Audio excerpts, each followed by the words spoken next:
Sluga Božji fra Šimun Filipović iznimna je figura hrvatske duhovne baštine, poznat po svojoj dubokoj poniznosti i strogom pokorničkom životu.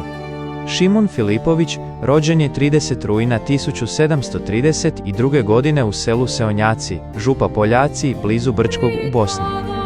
Stupio je u franjevački red u samostanu u Kraljevoj Sutjesci. Nakon studija i ređenja služio je kao kapelan i župnik u raznim mjestima sjeverne Bosne.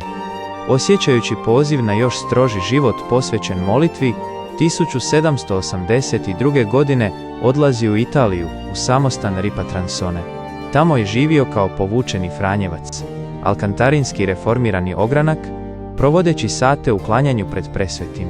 Bio je poznat po nevjerojatnoj skromnosti, postu i ljubavi prema siromasima. Preminuo je na glasu svetosti 9. svibnja 1802. godine u Italiji. Njegovo tijelo ostalo je neraspadnuto dugo nakon smrti, a proces za njegovu beatifikaciju službeno je otvoren u 19. stoljeću i ponovno oživljen u novije vrijeme. Molitva za zagovor i proglašenje blaženim. Svemogući vječni Bože, koji si slugu svoga Šimuna Filipovića obdario darom duboke poniznosti, pokore i ustrajne molitve, molimo te da ga proslaviš čašću svojih blaženika.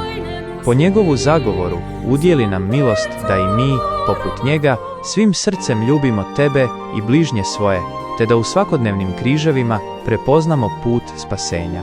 Neka nam njegov primjer bude poticaj na obraćenje i svetost života.